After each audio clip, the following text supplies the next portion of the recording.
Hi, and welcome to RCKicks. On today's show, well, we're going to be back working on the Celica. Now, I've cut out the body, but I've got to sand it down a little bit. Then we've got to mask it up. I have the paints in for the red and the white, and I have most of the decals. Now, for some weird reason, there is some missing, so I'm going to have to order them. But today, we're going to get the body pretty much 95% of the way there anyway. So I've got to sand round the arches, then we've got to give it a good clean. Then we've got to mask it up for the red, because we do the red first and then do the white afterwards. It's going to be a bit of a challenge, especially around this section at the back here, as it's a real sharp edge and it's inside a real tight lip. So that's going to take a while. So I'll do a little bit more detail on this one, as a lot of people don't really go back and watch the old stuff, and I get asked a lot to do more detailed painting videos, even though I've got quite a few of them. So in this video, again, we'll go over and I'll show you each step in a little bit more detail. Right, let's crack on. So it's been quite a while, and I honestly can't remember if I actually talked about the chassis. Well, I did a full rebuild of the chassis and give it a good clean and put it all back together again, and that's pretty much finished. I've got to polish this a little bit more, and maybe around the mechanical speed controller. I replaced the chassis. I actually had one in my parts bin, so that was really lucky, as finding these is super difficult. Also, I picked out the best red parts that I had, as there was quite a few in this kit when I got it of replacement ones. The only thing I've got to do to make it mint is the front bumper. I swapped it for one that's slightly used, but I have to actually get a new one to make it super minty fresh. I've fitted the blue shocks back on, which is correct for this car.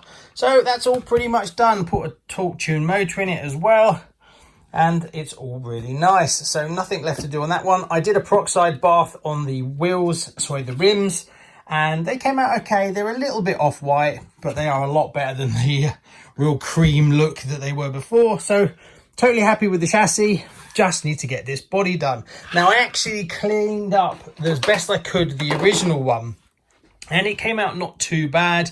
There was lots of flaking going on around these parts here, so I filled all those back in again. Also went back and tidied up a few little scratches. Obviously it's not perfect by a long shot. There is some cracks in it here, and then I edged it as well just to try and neaten it up a little bit. No, it's okay, it's pretty good, but obviously I want to try and get it back to full shelf queen. Now at some point what I'll do is I'll get aftermarket decals for this, because I need these for this one. And then I'll change the lights over and stuff like that and replace this one, so I can bring it back a little bit. Now, it looks better on camera than it actually is in real life. There's quite a big dent here as well that I could never get rid of. But as a driving body, it will be fine. So when you want to cut out your body, the first thing you're going to need is decent scissors. So you want to get some curved scissors for sure. Also, another thing, when you're cutting out the arches, you've got to take your time. Now, I haven't sanded this. That's actually how I cut it. So what you've got to do is you've got to go slowly and cut round really gently, and only use a certain part, a small part. You want lots of little tiny cuts, not big chomps. And I see that all the time, people taking big chunks out of it. You only want to nibble your way round. But if you take big chunks, what happens is you get a big jagged line. So that's probably my first tip. Also, if you use these, as soon as they start to go blunt, if you can sharpen them yourself. If not, replace them. Don't let them get really knackered. Otherwise, you're just hacking as well. And then what I tend to do for the straight lines along here, I use a scalpel to do a score and snap. And that gives you a better straight line. Another little tip is get an aerosol can. Obviously, you want to get the bore of the can to be as close to the actual size of the body arches that you're doing yourself. And then put a bit of sandpaper and stick it on there. And then what you can do is you can actually put it on top and sand round. That way, what you're doing is you're taking that edge and you're actually pushing it into this, and you'll get a nice smooth edge. And that's probably the biggest one that I see with people when they fail, is they just have really jagged wheel arches, and that doesn't look good at all. So now all the cutting out and sanding is done. We need to clean out everything before we put the window masks in. So I'm going to go and give it a good clean. Now I just use standard washing up liquid, little dob up here when it's inverted, then give it a good clean out. Dry it off, leave it for a little while to dry. While that's drying, cut out the window masks. So the body is all clean and washed. I gave it 2 going overs just to make sure that there's nothing, no fixing agent in this part up here. And I've dried it off with a lint-free towel. Now I will leave it to dry anyway, because if you look, there is little tiny bits of water still in it. So you want to give it a bit of time to dry off. While it's drying, let's cut out the window masks. Now, when you're cutting out your window masks, try and do it as good as possible. Now, when you put the decals on, especially from like Tamiya, for instance, they tend to cover up the joins between the paint and the windows. But if you cut it out as good as possible and get it as perfect as you can, sometimes you can get away with not having all the black line decals on, and it also makes the body look a bit more professional. Now, this is a well-known tip, but for anybody who's new to doing RC builds, what you do is you take your window mask, then you peel off a small section of it, like so. You only need a tiny little piece, and then you remove it with some scissors.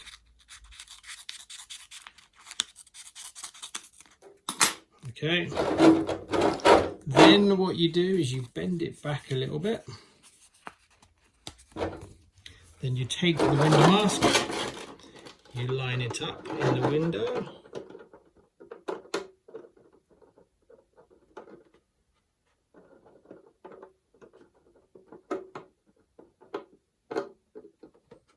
Once you're happy with it, you place the sticker down, you turn it over. Then what you do is you just take it and you fold it through, and while you're folding it through, you just keep an eye on it and make sure that you're pushing through,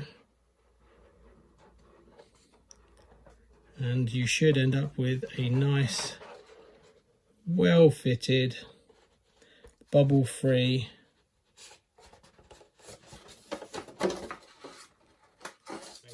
but it's all lined up perfectly.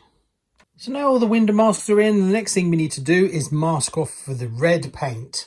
You want to do the red first, because if we did the white and then we sprayed the red afterwards, you can get blooming in here, which will look pinkish. So we'll do the red, then we'll back it in white. Also, when the white is backed onto the red, it will make the red a little bit more vibrant as well. Now, to mask these off, this is what I use personally. I use the Tamiya edging tape, that's a 3mm one, and then you have Tamiya masking tape, 18mm this one, doesn't really matter too much, and then just cheap masking tape to cover most of the area. Now this will give you your sharp edge that you want. Then I put this over the top of that, almost to the edge, and then because this is quite expensive, we then don't use this on everything, we then use this to fill in the gaps. Another thing that I've decided to do is the black that goes along here. I don't want that to be shiny, so my plan is I'm not going to mask off for this. We're going to do it on the outside, and then what I'll do after I've painted it on the outside black, I will then do a matte clear over the top, and that should tone it down to look a bit more like the kind of plastic that you get across the front versus the shiny kind of look that you get here. And it's a lot less work and effort. Otherwise, the first thing you would do is mask off the whole front to do this black bit on the inside. But there we go. So we'll see how it turns out. Now, another little tip for you that I do, especially if you want to get kind of these sort of smooth swooping lines, is do it on the outside first and get it bang on, and you can play around with it for your heart's content to get the lines exactly where you want them. That way, when you turn the body over, you have a much more obvious line to work with, and then you take your tape and you mask it to exactly that line, and then you know you're bang on the outside.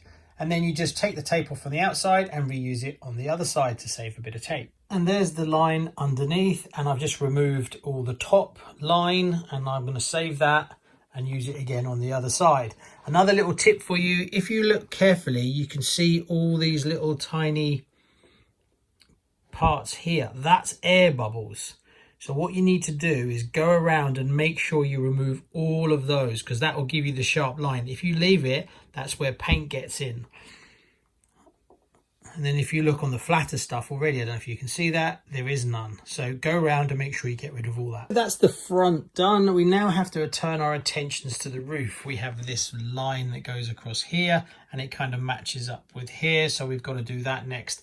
Luckily, Tamiya did put that line in to make our life a little bit easier.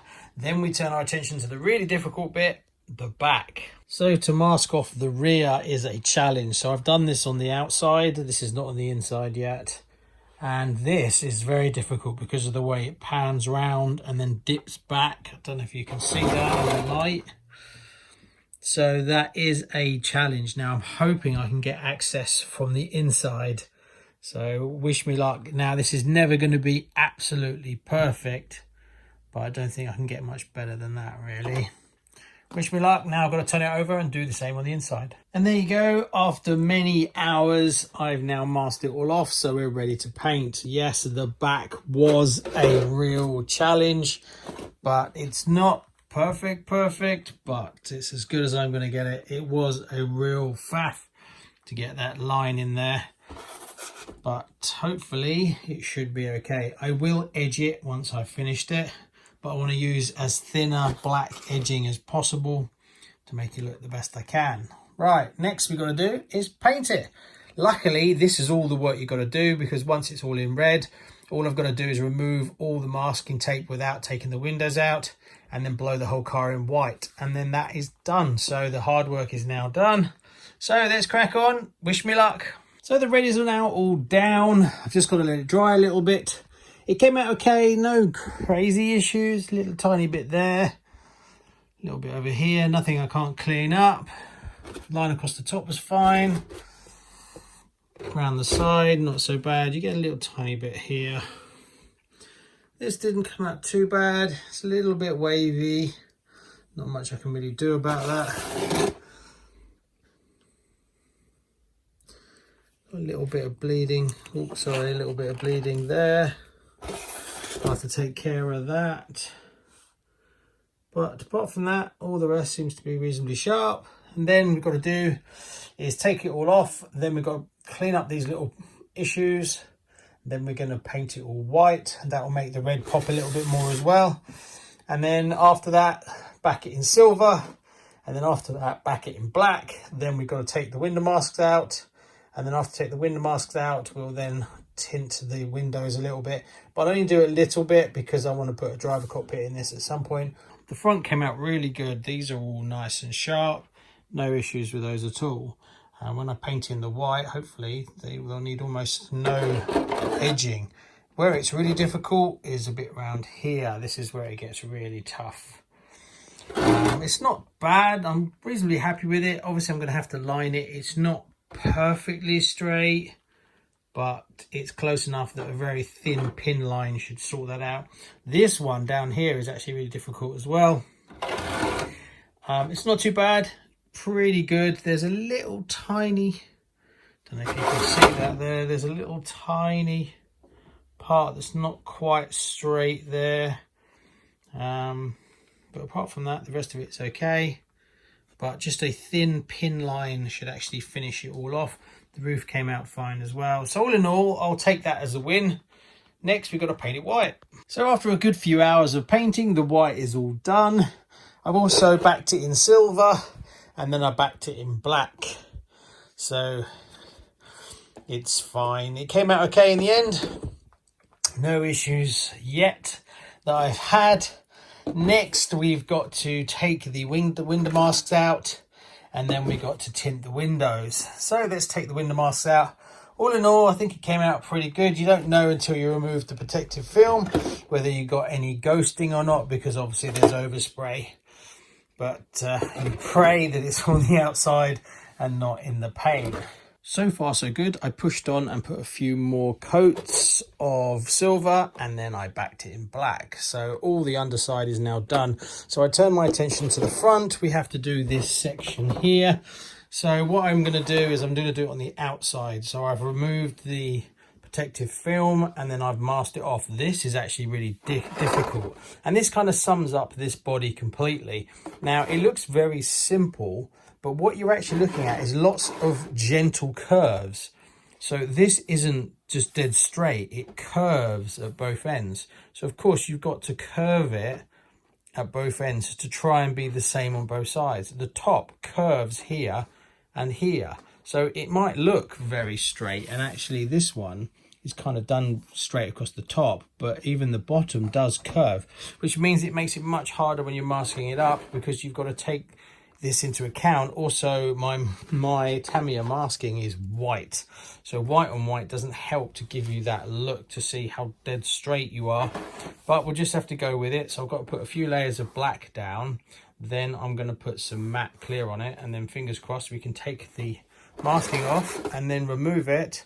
Now I did have, if you look carefully there, if I can show you, there's a little bit of ghosting right in the middle. Now I'm going to lose that here, I'm going to lose that in this, but that's not a good sign, because if I've got a little bit here, I could have a little bit anywhere, and depending on the luck of where it might land, I can hide it or I can't hide it.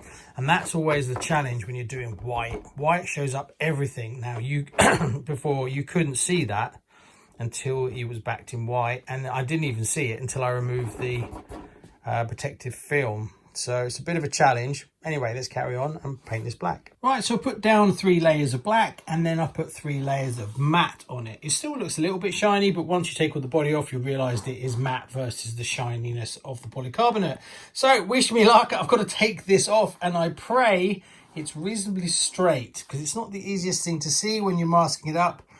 You do get a line edge that you can put on it in the decal sheet, but it would be nice to get it as bang on as possible. Always worth trying to achieve the best lines you can. Now I could, for instance, just leave that with no line on it, and that's always a nice thing to do. And if you stick to that kind of level of detail, when you eventually get to the end, it all comes together and you end up with a very high quality body. Well, ish anyway. For my skill level, I'm quite happy with that. It's good enough. It doesn't look wonky or anything, and it's reasonably sharp before I've even put the edging lines on it. Whether I'll just leave it like that, I don't know. We'll look at it towards the end. Now the fun part, we've got to take off the protective wrapping and see if there's any kind of ghosting in the paint, because that's going to be a bit tricky. So there you go, that's with the protective film removed, and I'm going to say it's a pass. I'm reasonably happy with it. It's not perfect. There's a little tiny bit of red ghosting there, little tiny few specks over there. The top all was okay, no issues there. The side there's a little dip there, but that's reasonably sharp, so I'm happy with that. The front came out well. This line was good enough, no issues there. And then it goes around the side, that's okay, that's all right. Little bit there. This is probably the hardest part of the car. This line around here is not super perfect, but I can put a really thin black line and that'll look super sharp as well. I did have 2 mistakes really. This down here is overspray on the inside, and this little one here. Luckily, this one, there's a black part that goes across that, so hopefully I'll make sure it's a little bit high, and that will make that disappear. But all in all, what I'll probably do with this is I will mask that off, and then I'll just touch that in black, because it looks kind of like a spoilery part. I need to check to make sure that I'm not supposed to cut that off. I think it's supposed to be there, but I will double check as yeah, I think it's supposed to be there. This side came out all right. There's a little tiny bit of blooming there, which is a bit of a shame, but I will edge that as well. And there's not much I can do about that one, but I'm being super picky. But overall, I'm reasonably happy with it. Not an easy body to paint at all. There's lots of opportunities for overspray and lots of opportunities to mess it up. So we've made some progress. I've added the lights, because obviously these are pop-up lights, and you want to have as much detail as possible. They're not actually in there. Also, I've gone round and edged up everything. This is all nice and true. Also, all the edges have been done all the way around. just to really sharpen it up. I managed to do the back. Obviously this is the most challenging part of this car, so to get this bit nice and sharp is really difficult, but I'm reasonably happy with it. I run out of the really thin stuff, so I had to use slightly fatter stuff here, but being that that's the bumper, it's okay. This isn't a problem. I'm going to cover that. This is going to be a bit of a problem, so I'm going to actually mask that off and do that in black, I think, on both sides. That should get rid of that. This side's not so bad. There's a tiny little bit of ghosting just up here, but yeah, I should be able to make that disappear. Obviously there's going to be a sticker here, so those two little dots will go. But all in all, it's looking pretty sharp, and this is kind of the most naked the body is, so it shows up every little imperfection that there is. But there's quite a few decals to put on it yet, so hopefully a lot of them are going to disappear. But I'm really happy with it. It's taken me ages to get this far with it, but I really like it. It is a challenge. It's in my top 3 for the most difficult paint jobs. These are a total nightmare because the actual bumper is quite wide, and there's no actual line for you, so you have to line them up, and you need to get them perfect at both sides and also keep these lines straight. Everything at the front has to line up just right, otherwise it stands out really badly. Getting these, there's actually a cut in that light, and getting the lights to actually meet that line is a real challenge as well. I put these two in. Now I've left the gaps for these two here. I am tempted to make this one myself. I can do this bit easy enough, but I don't have any of that colour. Obviously I have to get that decal, but I would rather get the full livery from the cigarette manufacturer in there if I can. But I've left enough space to put it in here and the other one to go in there. But that's how it is actually in the manual. Right. Let's keep going. One tip that I've made a mistake that you need to keep an eye on. See these little gaps? I didn't actually cut them out separately. That's actually joined. That works really well. But don't put this one on. What I did is put this one on first and then put this line on afterwards, and then cut out that section because you don't want it to be underneath, because it just messes this up a little bit and it actually shows through the white. So do that, as Tamiya do it all as one thing. It does mean that you've got to be more careful about getting the line dead straight. But when you do cut it, start from this end and then work that way. But make sure that you get these bits lined up correctly, as on the other side I've made a slight mistake and it is a little bit off, you see. There's not much I can really do about it. I mean, you can't really see it when you're back here, but I do plan on lining the doors, so it might show up a little bit, so I might have to bend it a fraction to make it line up with that section. Just something to be mindful of as well. Progress has been made. It's a few more hours on. One thing that you need to be careful if you're doing these stickers here, there's one on each side. They're actually different. They're not the same. So make sure you get the right one on the right side, as it doesn't really sit properly. A mistake that I made was I didn't realize that, but then when I tried to save it, I am a little bit high here, but this has been off twice, so I don't really want to risk taking it off. So the top of that T is probably going to be cut off with the window edge. But I mean, it looks fine, but I just couldn't risk taking it off to move it down a fraction. Also, it shouldn't really be over this black bit, but you can see that it kind of is, so that black bit needs to be fractionally lower as well, so keep that in mind, even though that the black line is actually on that lip just like it's supposed to be. So there you go, I'm going to call that one done for now. I'm super chuffed with it. It's come out way better than expected, but what a task. Now the video that you've just watched was filmed over the best part of 2 whole weeks. Yeah, quite a lot. I've been doing other bits and pieces in the background, so I had to kind of jump on it and jump off it, but I wanted to get this one done so we can move on, because I'm really itching to get the Pro Cap built, but I didn't want to start that until I'd finished this one. It did take a lot longer, and this is definitely in the top 3 most difficult bodies that I've done, even though when you look at it, it actually looks quite simple. And that, I think, with this one is the real challenge, is the lines are very soft. so you have to curve all your lines. There's not like nice straight angles or anything. Everything is curved, so it just takes a lot more time to mask up and paint everything. It is a beautiful car and in the top 100. I didn't know that, but this is up in like 96 or something. Getting the grey chassis, I was pure luck that I actually had it in stock already. As getting hold of one, no chance. So restoring this is really difficult, and also it's bad enough with the Tamiya body, the lines are very faint, so an aftermarket version of this is going to make it even more challenging. So I am going to get it back on the show again. I want to do a bit of running with it, but I want to be careful of that grey chassis. But I want to paint up a driver for it, a driver cockpit as well. Anyway, thanks so much. Please like and subscribe, and now we move on to another build, and that's the Pro Cat. Woohoo!